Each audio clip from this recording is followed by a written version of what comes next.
Tape www.suividécole-au-sénégal.com. À école au Sénégal, c'est facile, tu n'as qu'à te connecter. Tape école au Sénégal, les leçons sont beaucoup plus détaillées. Donc, qu'est-ce que nous remarquons au fait sur ce dessin-là? On a ici des niveaux d'activité qui partent au fait, qui vont de 800 heures ici à 1600 heures. Donc, 800 heures, 1000 heures, 1200 et 1600. Et nous allons regarder le montant total en termes de matières premières achetées, en termes de main-d'œuvre et en termes d'amortissement. Donc, on va rappeler que la main-d'œuvre, au fait, normalement, est tout simplement fonction du niveau de notre activité. Donc, c'est une charge variable. Par contre, l'amortissement, quant à lui plutôt, est une charge fixe qui ne varie pas, quel que soit le niveau d'activité. Donc, vous avez pour les matières premières, lorsque vous travaillez 800 heures, vous avez en termes de coût 48 000. Lorsque vous travaillez 1000 heures, vous avez en termes de coût 60 000. Lorsque vous travaillez 1200 heures, vous avez en termes de coût 72 000. Vous avez 1600 heures travaillées, vous avez 96 000. Donc, vous remarquez très bien que c'est une charge qui est proportionnelle au niveau d'activité. Plus l'activité augmente, plus les heures travaillées augmentent, plus vos charges, quant à elles, vont s'adapter au fait à ce niveau d'activité-là. Donc, de ce fait, ici, vous pourrez déterminer le coût variable unitaire pour chaque niveau d'activité. Ça va être par exemple le coût total divisé par le nombre d'heures travaillées pour avoir votre coût variable unitaire. Quant à la main-d'œuvre, vous remarquerez aussi que c'est dans la même optique. Vous remarquez que pour 800 heures travaillées, vous allez dépenser en termes de matière de MOD, de main-d'œuvre, 34 000. Pour 1000, vous allez dépenser 40 000. Pour 1200, vous allez dépenser 46 000. Et pour 1600, vous allez dépenser 58 000. Mais ce que nous remarquons par-dessus tout, c'est que la matière, c'est-à-dire l'amortissement, qui est considéré comme étant une charge fixe, quant à elle, ne bouge pas d'un iota. Les charges fixes, quant à elles, ne bougent pas. On a la même proportion, quel que soit notre niveau d'activité. Donc, que ce soit 800 heures travaillées, que ce soit 1000 heures travaillées, que ce soit 1200 heures travaillées, que ce soit 1600 heures travaillées, vous allez toujours avoir le même niveau de coût qui sera de 50 000 sur les 4 niveaux d'activité. Donc, en termes d'interprétation, on voit que les charges de main-d'œuvre sont constituées des salaires des ouvriers payés aux heures travaillées. Donc, ici, c'est les charges qui sont payées aux heures travaillées. Raison pour laquelle vous avez au fait ici, normalement, des variations. Mais si c'était par exemple des contractuels qui avaient un salaire fixe, c'est-à-dire qui remplissaient normalement des services et qu'on les payait, on les versait des salaires en fin de mois, ils allaient avoir un salaire fixe. Vous allez voir que cette main-d'œuvre-là n'allait pas varier du tout. Vous allez retrouver par exemple pour le niveau d'activité de 800, vous allez vous retrouver avec 34 000, 34 000, 34 000, 34 000. Mais comme il s'agit de travailleurs journaliers qui sont rémunérés normalement en fonction par jour, en fonction des heures travaillées, raison pour laquelle vous avez une variabilité en termes dans le coût de les charges. Donc, les charges de main-d'œuvre sont constituées des salaires des ouvriers payés aux heures travaillées et des appointements. Donc, les appointements, c'est les salaires et aux appointements du chef d'atelier. On constate que les charges de matière première, donc de matière, sont variables et proportionnelles au temps d'activité, sans doute par le respect d'un rendement. Donc, ce qui veut dire que normalement, pour la première, vous allez avoir 60 000, 60 de matière par heure travaillée. Donc, si vous divisez, par exemple, les 48 000 ici par 8, par 800 ici, normalement, donc 48 par 8, vous allez vous retrouver ici à 6. Donc, en termes de variabilité, vous vous retrouvez ici à 6. Donc, ça sera au fait ici 6, 60. 60 au fait, 60 multiplié par les 800 va vous donner ici vos 48 000. C'est la même chose par ici.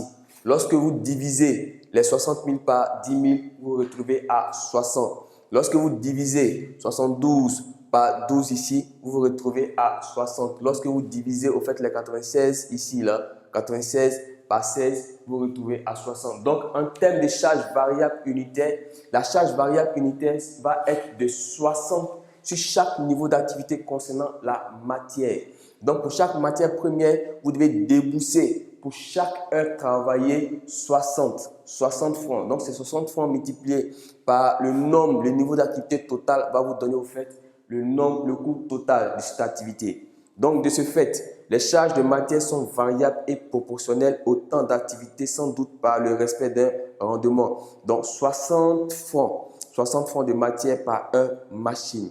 Les charges d'amortissement, quant à elles, les charges d'amortissement du matériel semblent indifférentes au niveau d'activité. Comme j'ai dit, ce sont des charges qui ne varient pas. Donc, une charge qui ne varie pas est une charge fixe. Donc, elles ne sont indifférentes au niveau d'activité, du moins dans une plage de 800 à 1600 heures, comme j'ai dit. La capacité totale de production est de 1600 heures. Donc, en fonction de ces 1600 heures, on a employé et on a acheté des machines dont la capacité de production totale est de 1600 heures. Plus cette capacité va varier en plus ou en moins, et le niveau d'amortissement, quant à lui, va varier aussi. Donc, par exemple, si vous achetez une capacité, si vous changez la capacité de production de votre machine, bien entendu, votre amortissement ici va être impacté. Donc, il n'aura plus 50 000 par niveau d'activité, mais ces 50 000 vont être peut-être soit de 52 000, soit de 53 000 parce que vous aurez doublé ou augmenté votre capacité de production. Donc, lorsque le niveau d'activité change en plus ou en moins, cela impacte directement votre charge fixe. Mais tant qu'il n'y a pas de changement, les amortissements seront toujours pareils chaque année. Donc, ça sera de 50 000 à 50 000 sans qu'il y ait de variation. Donc, cette charge fixe-là sera indifférente au niveau de votre activité, quel que soit le changement. Mais par contre, lorsque vous allez tomber par exemple à 700 heures travaillées, par rapport à la capacité de production, à 700 heures travaillées, lorsque la machine sera, elle, rodée ou tout simplement sera en voie tout simplement de se dégrader, bien sûr, sa capacité de production va s'affaiblir. Donc, du coup, elle n'aura plus cette capacité de produire, par exemple, 70 000 kg par l'heure. Non, mais ça sera peut-être, on va dire, 50 000 kg par heure. Et en fonction de ces heures-là, vous allez avoir un taux d'amortissement qui va légèrement varier. Donc, les charges d'amortissement du matériel semblent indifférentes au niveau d'activité, du moins dans une plage de 800 à 1600 heures. Donc, dans la plage de 800 à 1600 heures, votre niveau d'activité, quant à elle, ne changera pas. Donc, les charges de main-d'œuvre augmentent avec l'activité, mais sans rapport de proportionnalité est différent. Donc, comme je l'ai dit ici, les charges de main-d'œuvre, quant à elles, augmentent avec l'activité, mais sans rapport de proportionnalité évident. Donc, comme j'ai dit, que ce soit la main-d'œuvre, que ce soit l'amortissement, on dit que ces deux éléments font partie de ce qu'on va appeler des charges fixes. Donc, ces charges fixes-là, le niveau d'activité n'a pas d'impact sur le coût total. Mais par contre, lorsque ça change intérieurement, lorsque le niveau d'activité change, cela a un impact direct sur les niveaux, sur la valeur soit de la main-d'œuvre, soit de l'amortissement. Mais gardez à l'esprit que lorsque vous parlez par exemple de la main-d'œuvre, il s'agit au fait des heures travaillées de façon journalière. Donc, les travailleurs sont payés journalièrement et de façon journalière, sans au fait pour autant que le niveau d'activité ait un impact de façon proportionnelle sur ce niveau d'activité-là. Donc, par exemple, on va fixer un montant en disant que par jour travaillé, tu es rémunéré à 200. Par jour travaillé, tu es rémunéré à 200. Donc, en fonction du nombre de personnes qui travaillent la journée, ces personnes recevront au fait un montant total de leurs heures travaillées. Mais cela n'est pas fonction de leur niveau d'activité. Donc, quand tu travailles 1 heure, tu as 200 par heure. Quand tu travailles 2 heures, tu as 400 au fait sur les 2 heures. Cela n'est pas fonction du niveau d'activité. Lorsque le niveau d'activité varie, par exemple, à 1000 heures ici, là ne change pas le montant parce que le montant, il est fixe la journée. Donc, ce sont les montants qui sont fixes en quelque sorte. Même si cela varie en fonction du niveau d'activité, parce que partiellement, c'est 200 multiplié par 800, bien entendu, pour avoir le coût.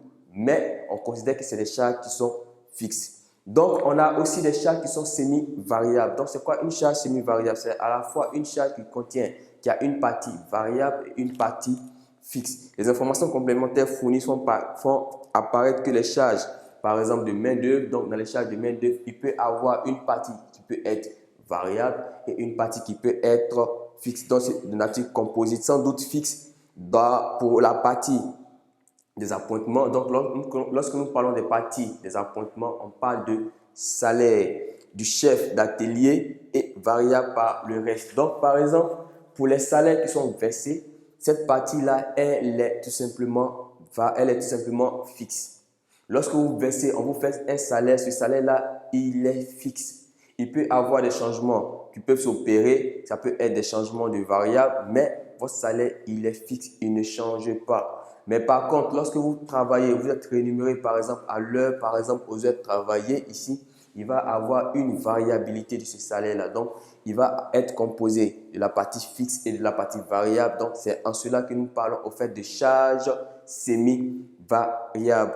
Dans ce cas, on parle de charges semi-variables. La logique de la méthode oblige à éclater les charges semi-variables en charges opérationnelles et en charges fixes. Donc, de ce fait, on peut émettre un croquis, mais ce n'est pas là l'ordre du jour. On va évoluer sur nos éléments et rappeler un certain nombre de formules en parlant du seuil de rentabilité. Comme je l'ai dit, on avait parlé du seuil de rentabilité. On a dit que le seuil de rentabilité était tout simplement le niveau d'activité pour lequel l'entreprise, au fait, n'avait ni perte ni gain. Donc, de ce fait, ici, là, dans la section numéro 2, on va parler de notre compte différentiel. Ce que nous utilisons en termes de compte différentiel est appelé encore le tableau d'exploitation différentiel. Ce tableau d'exploitation différentiel, nous allons partir de notre chiffre d'affaires et nous allons retomber sur notre résultat. Donc, comment est-ce que ce tableau d'exploitation différentiel se présente? Nous allons le voir ici dans la deuxième session. Donc, session 2, le TED, le tableau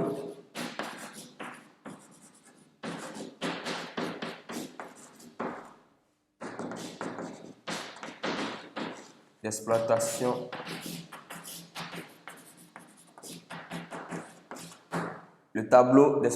différentielle, encore appelé l'acronyme TED.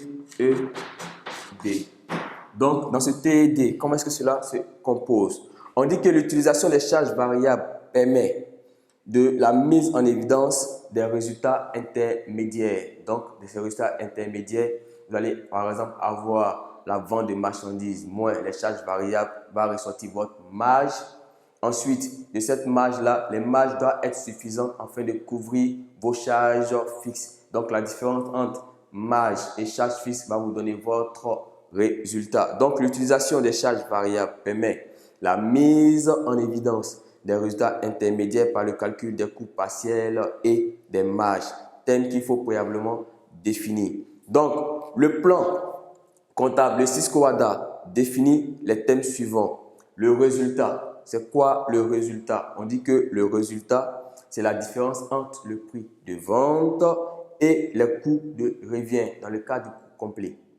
Le résultat, c'est la différence, comme je l'avais dit préalablement, le résultat, c'est la différence entre le prix de vente de la marchandise et les coûts de revient, donc complet. La marge va être la différence entre le prix de vente et un coût partiel, donc résultat.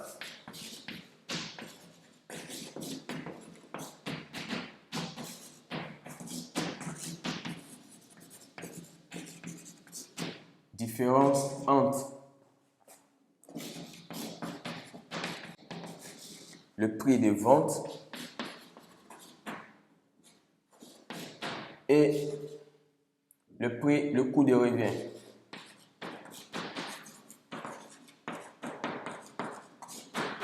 Donc, le résultat ici va être la différence entre le prix de vente et le coût de revient. Dans le cas des coûts complets, on a vu ce qu'était un coût de revient. On a dit que le coût de revient était composé le coût d'achat des matières premières consommées, du coût de production, donc le coût de production, les éléments, le coût d'achat des matières premières consommées, de la main-d'œuvre directe et indirecte, des coûts afférents au coût de production, soit des éléments mis au rebut, soit des coûts, les encours de production et autres qui condamnaient au fait votre coût de production total. À ce coût de production total, vous allez ajouter ce qu'on va appeler ici les charges commerciales, donc les charges de vente. Les charges de vente, lorsque vous voulez vendre en fait un bien, vous avez un coût de distribution. Donc ce coût de distribution-là va venir augmenter votre coût de production, qui va vous donner ici votre coût de revient. Et ce coût de revient, la différence entre le prix de vente, le prix auquel vous allez vendre votre marchandise et votre coût de revient va vous donner votre résultat. www.suividecolosénégal.com. À École